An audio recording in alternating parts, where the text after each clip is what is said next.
Hello, welcome to the Punters Guide with Cheltenham. Looking forward to that this weekend. I thought it's only about time to introduce you to our jumps team for the winter. I'm sure you know these guys very well. We've got, I'm going to introduce you as Rock FM DJ, horse racing owner, entertainer, drag queen.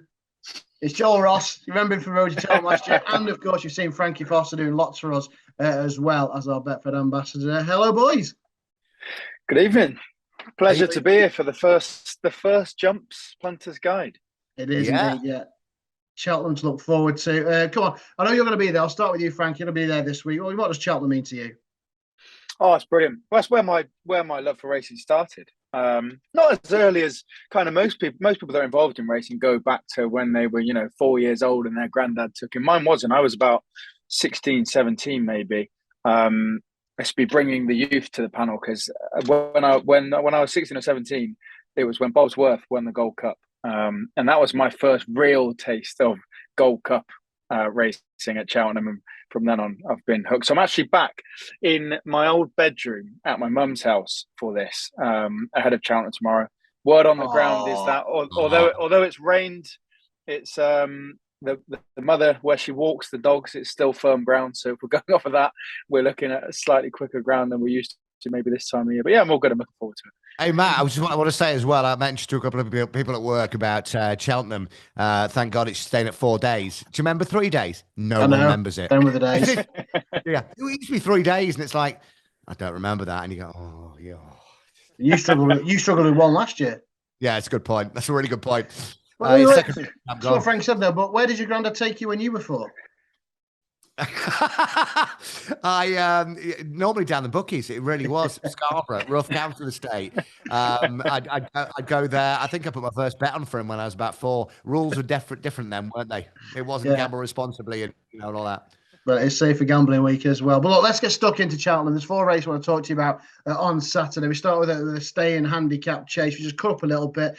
It depends where you want to go here. There's obviously an Irish angle with Tully Bed coming over for Gordon Elliott, or very well handicapped looking the Hollow Ginger. We'll start with you this time, Joel. Right. Well, Hollow Ginger, I thought I'd got this sewn up straight away because backed it last year off 137. This year comes in at 127. Chinned last year by one of Gordon's horses. Goes well fresh. If you want to back that horse, you've got to back it start of the season because otherwise it falls off a cliff, doesn't it? This is the Gold Cup for Hollow Ginger. Nobody else is going to realise this. I'll probably get 20-1. What is it now? 7-2, 4-1, something like that. 7-2 around that, yeah. Do you know what? I thought it was a really, really good bet. If it was about 8-1, I still think it's possibility of winning. I'm not sure about the Irish horse being fit. If I was going for a little each way bet, I'd probably go Wolf each way. The Wolf each way, probably finish second. But Hollow Ginger, this is his Gold Cup, but the price is short. Yeah, the Wolf, your Gladiator days, yeah? Loving the Gladiator days. Yes. Is Frankie too young for Gladiators? Frankie's no idea. Frankie, do you agree, or is there something else you like? I agree in the sense if you want to have a stab at Hollow Ginger, now is probably the time. And as Joel said, off a mark of 127, that's got to get your attention. To come a nose or a next second off a 137 last year, going in off a 127, you've got to be attracted. You might look at his recent form and be kind of pulled up. I think 4th and 9, but he did the same last year. He's either getting very close or they're pulling him up and saving him for another day. So I wouldn't put people off back in Hollow Ginger. Definitely in with a chance. I think I might be going down to Twist and Davies Saturday morning. So if I decide to back him, then you know what? If they fancy him. Well, they will fancy him. They'll be having a go. Pretty boring, but next in the betting, Captain Catistock has been improving since moved to Fergal steadily. And what I like about this horse is won twice around Cheltenham and both on good or good to firm ground. I don't know what the weather's going to be like, but at current, Racing Post has got it down as good to firm. So if it's good ground, he's done it before around Cheltenham. Got to be in with a chance. Tully Beg's entered on the Friday. I think might go there. So I hopefully would, if you want to have a stab before that happens, you might get a bit of a better price. Yeah, just a word of warning as well. There's plenty of thundery weather around the Cheltenham area, so a big weather watch ahead of the racing on Saturday. We'll talk about the Masterson so then the 240s, the 5 go to post, and obviously Piper is probably going to be the shortest price of favourite. However, there there was literally nothing to choose between him and Night Salute at Aintree in that big Grade 1. Obviously, Night Salute got it in the steward's room, but he dead heated there. Shocking decision that. I mean, that was the worst stewards inquiry of all time outside France and America. It was. I mean, it doesn't matter. You get paid first past the post by most people nowadays. But it was shocking. What a shocking decision. Awful. Even so, they passed the post together. Surely they should be the same price this afternoon. They're not. Nights at the bigger price. Frankie, I'll start with you this time. Well, it's a tricky one. This I think Pied Piper's the better horse. This will get tactical, I think, because there's not much pace to him. There's not decent horses in here. Pied Piper, I think, needs quick horses to go with because he travels really, really well. He just doesn't find much. If you watch him race in the Triumph, going behind Vauban, he's travelling. He looks brilliant coming down to the last. You watch him at Ascot against some of the fast flat horses. Coltrane, I think, won that race. Again, travelling, doesn't find an awful lot. If they're going slow enough, Paddy Brennan will be just trying to track Pied Piper and pick his moment, and they might get into a battle up the hill. That's how I think Pied Piper gets beat, but this is like a politician's answer, isn't it? I think Pied Piper is the better horse. So if I had to bet with my own money, I'd probably stick with Pied Piper, but it will definitely get tactical, and Jack Kennedy will have his work cut out to get Pied Piper to win, but do think he's the better horse. We're not talking politics. Joel. Well, Boris Johnson's third favourite to be our next Prime Minister. Let's be honest. Have a look at this. Well, first of all, Sawbuck's not good enough. The Joseph O'Brien horse is coming over for experience. If they thought he was having a go, they wouldn't book Tom O'Brien. They'd taken his own jockey over with him. The Doctor horse of the Skeltons, apparently he's 3 weeks behind, is not fit. So we get down to Pied Piper and Night Salute. It's copy and paste. Pied Piper is the better horse, both speed horses. I think Paddy will sit behind, and Pied Piper, I mean, I don't think there'll be a lot in it. But Pied Piper is the better horse. And I think that will happen this season. Night Salute is a really, really good horse as well. I just think it's a really boring. It's a very obvious forecast. I think Pied Piper to beat Night Salute and the rest nowhere. All right, it's a great race, though. It's a great rematch, isn't it? Yeah, it is. Yeah, fascinating to see. Let's move on to the 3:15. This is a 2-mile handicap chase, like a mini Presbury Cup, really, isn't it? 3 from Ireland, 4 from Britain. Editor Jeet has already won this race a couple of years ago. He is much higher, but Gordon Elliott, Willie Mullins, and also this Effenock Fizz comes over from Ireland, the Welsh champion hurdle winner. Interesting. Yeah, it's a good race, to be fair. I mean, clear the runway. If you owned that horse, I mean, was it Hunt Ball that won years ago at Cheltenham, and it just kept going up and up and up the weights and what have you? And I backed it at Cheltenham that day, and I was so excited. Was that when the owner got on the back of the old cow farm? Not? Yeah, jumped on the back of the others.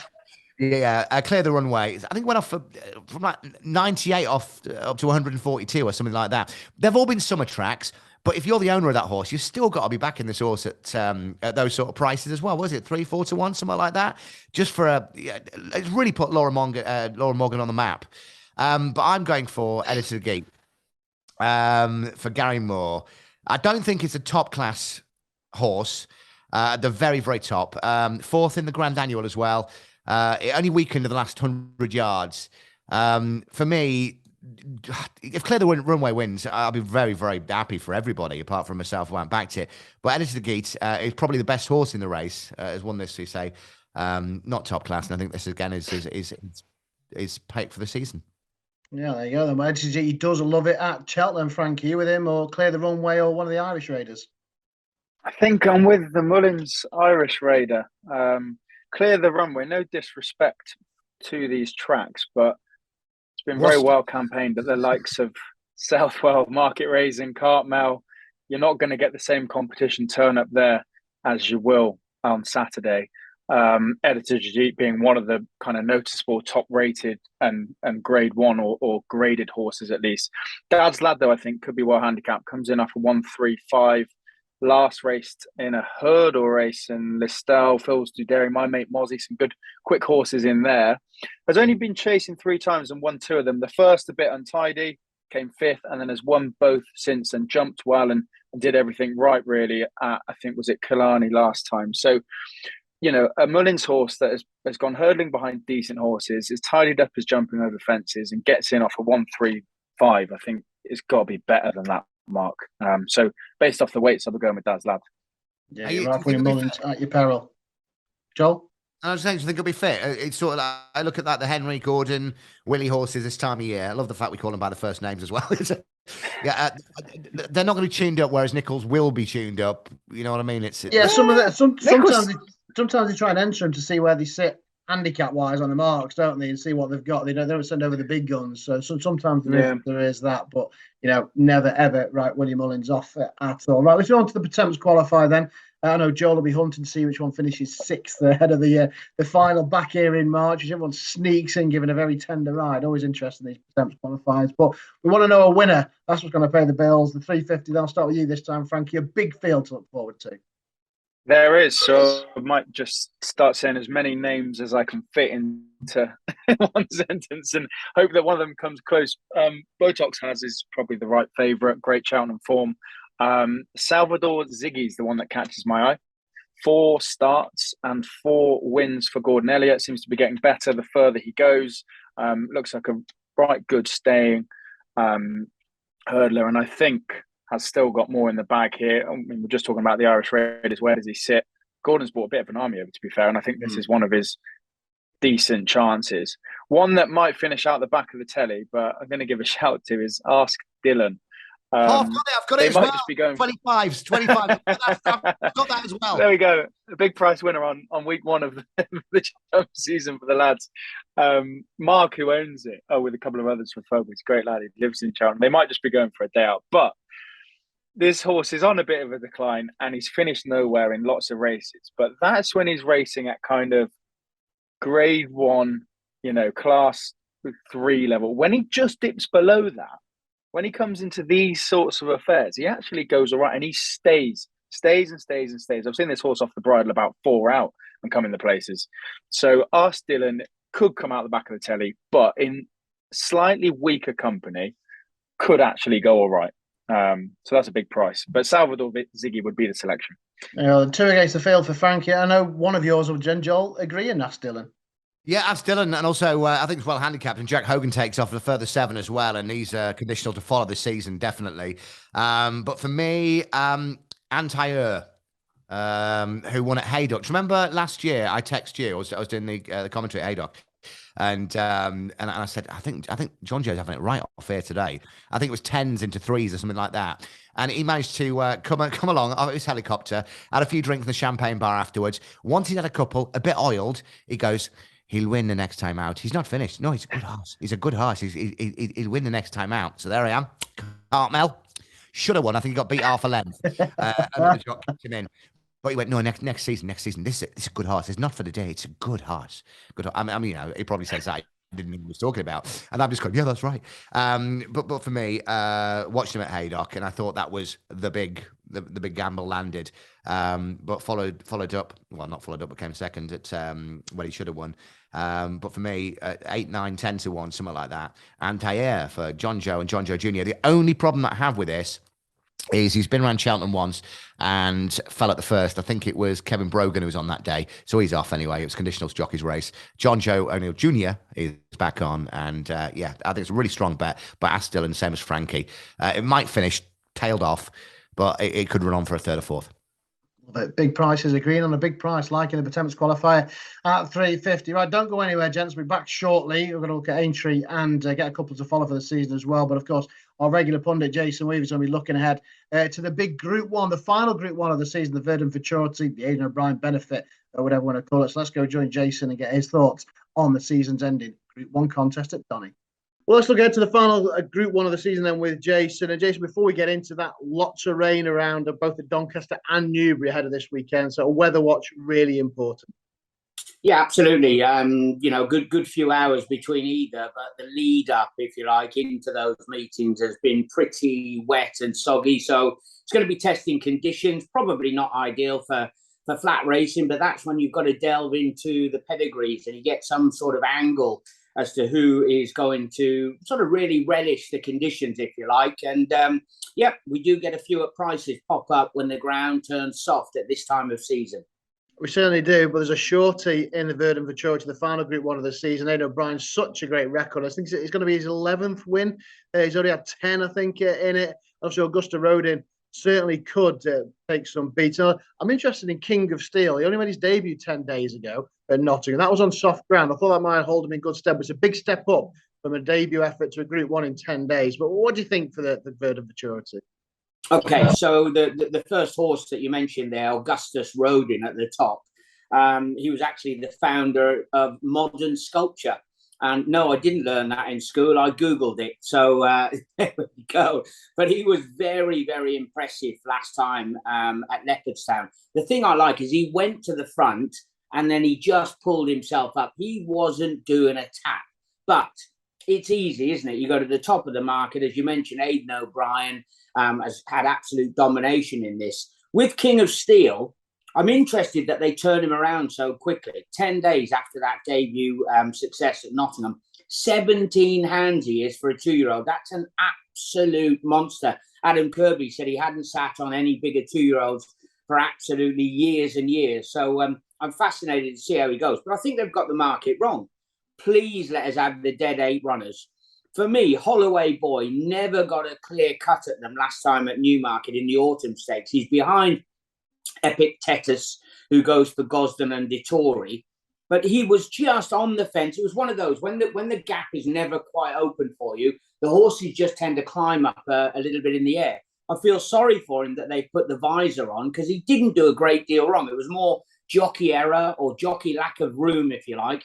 And what's happened? They've gone for the switch. Danny Tudhope is back on board. I think he's a massive each-way player. Look, the favourite's solid. It may well just go and win easy. But double digits for Holloway Boy is the wrong price with 8 runners. Yeah, he's done many big dances this year after winning the Cheshire with a massive price. Holloway Boy then each way in the Vertem Futurity. What would be the idea of a best bet this weekend? I say the ground is going to be very interesting, and obviously a lot of horses won't go on it. Yeah, absolutely. I think I've gone early on the card over at Newbury because I was at Yarmouth when Knight made his racecourse debut. And it struck me as such an impressive performance. I said immediately afterwards, I said, the Vertem Futurity, is that where he's going to go? And they sort of laughed it off and brushed it off and said, oh, no, that'll be him for the season. We're going to put him away. He's obviously thrived for them to be turning back up in the Horace Hill. They haven't jumped right up to the top level, but they're taking a significant step up from his debut effort to taking on Group 3 company. You got the likes of Defensive Fort in there, who's impressive on debut and probably was up with a real strong gallop last time. Neil Callan, interesting booking here, doesn't go up to Doncaster. Ryan Moore gets on the horse for Richard Hughes. He rides in the sprint a little bit later on. So I was close to looking at the jockeys, but I was taken with Knight. He's for the new owners, KHK Racing, cost a fortune, very good on debut. Fingers crossed then for Knight and Holloway Boy, and Devestal will be back in at Newbury and Doncaster this weekend. Well, thanks to Jason. Looking forward to actually Donny and Newbury in front of the ITV cameras again. The weather will be important down at Newbury, plenty of rain forecast. Right, back to Joel and Frankie. Let's just have a look at the old Roan at Aintree on Friday. Whilst we record this, we're still waiting for the entries to come through. But I think we know mostly. It looks like Hitman's definitely going to go, but I think we between the lines we're all quite keen on Miller's Bank, of course, who won here last season. Went to Punchestown, didn't quite work out. But on that Grade 1 form, we still have every chance here. And that's that novice company, probably still improvement to come, Joel. Yeah, I think the Aintree form is really important. Third in the Aintree hurdle a couple of years ago and won last season. There was a Group 1 novice chase there as well. Won last time, first time out last season. I'm getting words out here. Loves to hit one occasionally, but has got the ability. I think it's a really strong bet this weekend. Favourite will be Hitman. Will be backed, as it usually is. The next coming a Corto Star, I don't see it. And I'll put my hands up. I was the fanboy who was like, next coming a Corto Star. And it really isn't. So if you want to do your money on Hitman, fair play to you. But for me, Miller's Bank, probably the best bet of the weekend for me. No, it's getting weight as well. Frankie, do you concur? I do. Yeah, I wouldn't go as far as best bet of the weekend, but if I had to come down on one for this race, it would be Miller's Bank. Again, the Aintree form's brilliant. And you look at his campaign, unseated at Newbury, that was a good race. It was a good race that turned to chaos, actually, at the end. There was all sorts of horses down and riders hopping off. It was won by Nasalam in the end. Again, unseated at Cheltenham, And then second behind Pictory, I was a massive fan of Pictory. That's a quick horse that travels really, really well. So second to Pictory at Kempton, and then went on to win at Aintree and reversed that form with Pictory. I think that stands out that he likes it around Aintree. Third in the hurdle, as Joel said. Back to Aintree, back to 2.5 rather than 3 that he tried at Punchestown. Has to have every chance. Brilliant. Concur with Miller's Bank then. Right, let's go for best bets of the weekend. Joel, I'll start with you. We sticking with Miller's Bank there? You just mentioned it. Yeah, Mellon's not running anywhere yet, not entered for anywhere, so that'll win the Grand National. So I'm definitely going for Miller's Bank this weekend. Miller's Bank then, best bet. Frankie, have you got something you're looking forward to Saturday or Sunday? Could I give you one for Friday, or are we too late? Too late. Too late.